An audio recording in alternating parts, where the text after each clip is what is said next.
La préoccupation publique de faire manger 5 fruits et légumes par jour aux concitoyens français, et sans doute au-delà de la France, c'est que c'est un vrai enjeu de santé publique. Mais on le sait, les les légumes sont chers. On sait aussi que 15% des obèses vivent dans le 93. Donc il y a bien un lien entre pauvreté, précarité et mauvaise alimentation et donc obésité. Voilà. Donc voilà pourquoi il y a un vrai enjeu.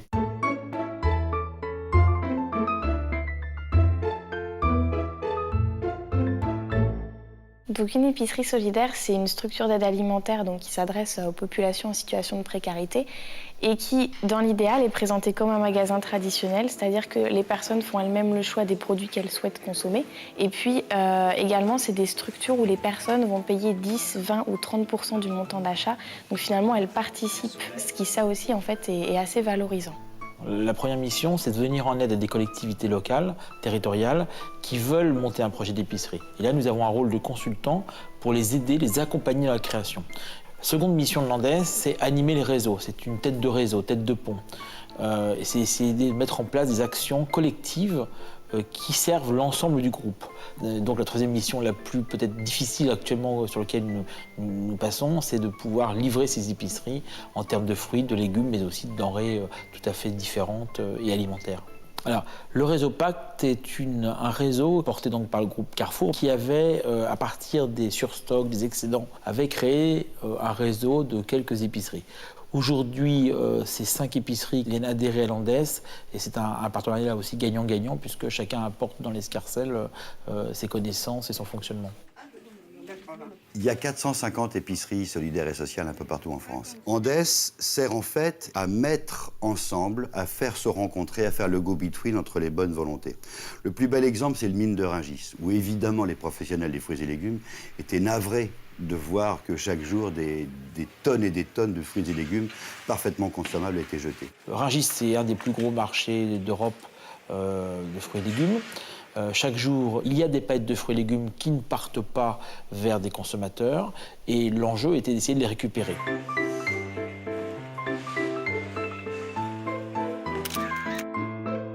Je vous prends un exemple d'un colis de pommes. Si vous avez 10 pommes qui sont abîmées dans un colis de pommes, on peut pas à notre stade, on ne peut pas les vendre. Et si on a en face de nous des partenaires qui peuvent récupérer cette marchandise et la valoriser, si vous voulez, on peut pas être contre, au contraire. Non, en fait, pour les invendus, c'est le secteur fruits et légumes qui m'appelle tous les matins, qui repère les palettes qui vont justement partir à destruction. Ou alors vous prenez ce que vous voulez. C'est bien mûr, c'est tout. Des fois, c'est de la marchandise qui arrive, qui a eu un petit problème, soit sur la route, ou ça va à la saisie, à la destruction, ou alors pour les associations, comme ça. C'est mieux que ça parte comme ça, quoi.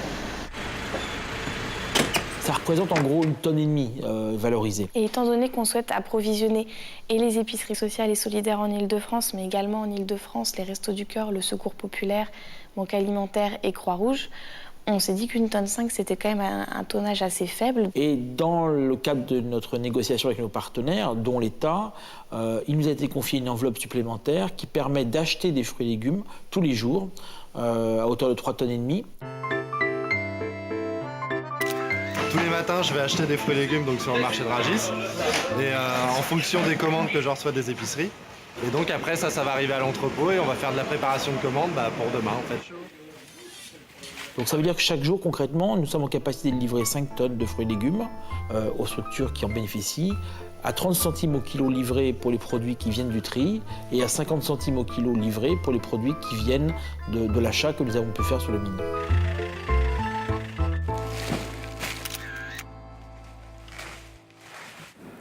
Ah, voilà, celle-là, elle est bien. J'en ai pris une qui était bien. Ouais. Quand tu la casses, elle casse. Ouais. Quand on prend une qui est pas bien...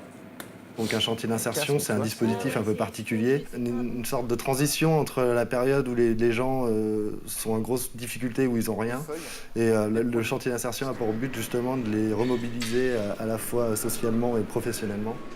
Toutes les personnes qu'on a ici sont là pour des contrats de 6 mois, renouvelables jusqu'à 1 an pour certains contrats. L'objectif de cette période de contrat est d'accéder à une situation professionnelle stable. Ici, comme vous le savez, c'est pour l'insertion, c'est pour rebondir, c'est pour s'adapter. Et de montrer ce qui se passe dans le travail, le règlement, être au boulot à l'heure, faire les choses bien, être sérieux. Qu'est-ce qu'il faut qu'on mette d'important sur votre CV? Parmi vos expériences, alors? Mais le réel intérêt pour eux, c'est qu'il y ait toute une démarche autour pour les aider à construire un projet professionnel, avec Émilie Krogenek, donc, qui travaille aussi sur le chantier d'insertion. Ils savent donc très bien que c'est un tremplin, et c'est effectivement de ce tremplin dont ils ont besoin. On essaye qu'ils gagnent une certaine autonomie, tout en leur disant si vous avez besoin de quoi que ce soit, on n'est jamais loin. S'il y a un produit que vous ne mangeriez pas, il ne doit pas finir dans la barquette. Parce que derrière les associations, si on a une tendance à leur donner des mauvais produits, bah derrière ils vont arrêter de commander. Donc on essaye vraiment d'être au top du top.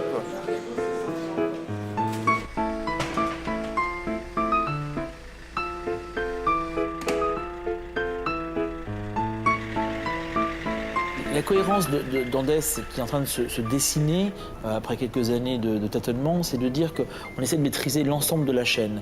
On part du fruit ou du légume qui est écarté à Rungis ou qui est acheté, qui est transformé au sens préparé dans la commande par des gens qui sont en insertion, que là aussi on revalorise parce qu'ils ont une vraie activité, un vrai métier, et que surtout ils se sentent utiles, ils ont compris, grâce à eux et grâce à leur travail, il y a des gens qui mangent mieux. On voit qu'il y a des gens qui sont vraiment en difficulté. S'il n'y en avait pas ça, ils se trouvaient dans la rue. C'est vrai que c'est motivant. Bonjour. Vous allez bien?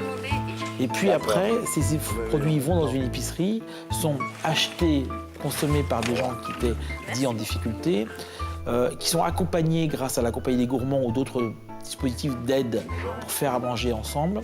Et du coup, c'est une vraie logique d'intervention du fruit qui sort jusqu'au consommateur, finalement. La difficulté de ces épiceries, c'est évidemment l'approvisionnement.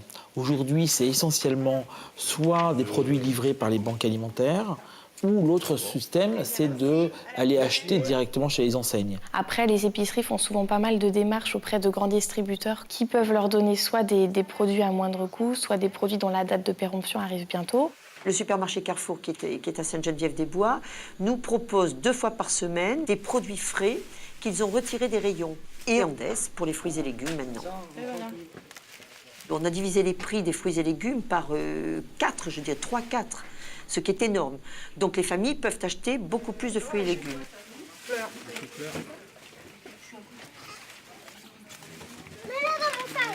C'est la congélation. Non, toi, c'est mettre ta viande, toi, dedans. T'as des oignons, là? Les 4 à 20 centimes. Donc on arrive à peu près une petite centaine de familles par semaine. Nous avons beaucoup de familles monoparentales. Nous avons 2 catégories assez récentes de familles, c'est-à-dire des jeunes, donc qui ont quitté leurs parents et qui se retrouvent en difficulté. Les personnes âgées à la retraite qui ont des retraites insuffisantes qui ne leur permettent pas d'arriver à la fin du mois. Et également des personnes, des familles qui travaillent, mais dont les revenus sont tellement insuffisants qu'ils ne peuvent pas arriver, eux aussi, à la fin du mois. Et qui commencent à arriver dans les épiceries solidaires. Non, mais tous les semaines, tu L'intérêt des épiceries, c'est qu'on s'adresse à un public qui n'est pas forcément les plus pauvres. On s'adresse aussi à un public qui est en fracture de vie à un moment donné. Le fait de venir à l'épicerie, je vais pouvoir réaliser 90% d'économies sur mon budget alimentaire, ce qui fait que ces 90% d'économies, moi je vais les réinvestir dans ma dette de loyer. Et finalement, le but de l'épicerie, c'est ça, il y a une difficulté passagère, on y répond. Et l'idée, c'est de pouvoir dire à la fin de la période d'accès dans cette épicerie, c'est vous qui avez été acteur de votre propre vie. C'est vous qui avez réussi à épargner de quoi mener à bien votre projet. Alors attention, nous ne sommes pas des assistantes sociales ou autres. Nous sommes là pour les aider, si vous voulez, à remplir des dossiers administratifs et à trouver une sorte de réconfort, si vous voulez. Un petit sourire, un café, un thé, puis parler un peu. Voilà. Et vous vous souvenez qu'il y a l'atelier, la marche là. On va faire du vélo, on va pédaler. Et puis après, il y a le sauna, le hammam et tout le bazar. Grâce à l'épicerie sociale et au moment où ils vont boire un café autour d'une table, ils vont se créer des liens d'amitié, si vous voulez.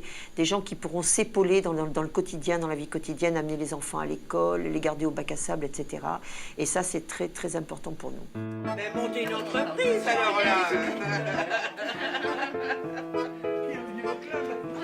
façon, venir pour me servir, je viens boire un café, discuter. En plus, on boit un peu de... Oui, je crois que l'essence même du projet, c'est redonner la dignité, redonner de l'estime de soi à ces personnes. Parce que dis-moi ce que tu manges, dis-moi ce que tu portes, je te dirai qui tu es. Le fait de pouvoir être dans le choix, d'être dans la qualité. On donne à manger, on donne le plaisir de manger, mais surtout on apprend à manger, puisque chaque fois il y a un accompagnement sur et si on retrouvait le plaisir de faire la cuisine en famille avec des produits que j'ai choisis et non pas des produits qui me sont imposés.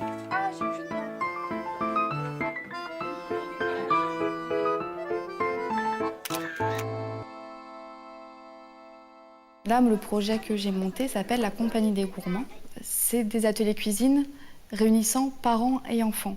Mais si les enfants participent à l'élaboration, ils coupent une carotte, ils touchent de la farine, on fait le pari que peut-être ça va déclencher l'envie au moins de goûter. L'objectif, c'est de goûter et après, on verra s'ils aiment ou pas. Ah, ça t'intéresse? Tu veux le faire? Je t'ai lavé les mains? Ça y est, le monsieur est là, il va l'apporter. Mon message, c'est faites-vous plaisir. Faites-vous plaisir en cuisinant. Faites participer les enfants. Parce que de toute façon, les enfants, c'est les futurs adultes aussi. Donc s'ils ne savent pas cuisiner, c'est pas possible. Allez, vas-y, doucement. Vas-y, continue. C'est compliqué de parler de santé. C'est pour ça que je préfère parler de plaisir. Et je trouve que ça passe beaucoup mieux avec les enfants de parler de plaisir plutôt que de parler de santé. Elle est belle. Ouais, elle est super méga belle. On joint l'utile à l'agréable, avec derrière la bénédiction de plus en plus forte de l'État, qui a compris avec beaucoup de réalisme qu'il ne peut pas tout faire, qu'il aura de moins en moins les moyens de tout faire, et qui donc a compris qu'il fallait déléguer à des petites structures. Parce que small is beautiful, il faut penser globalement le problème de l'insertion, mais il faut agir très localement. Et chacune des petites épiceries est formidablement efficace pour ça, parce qu'elle s'appuie chaque fois sur le tissu local.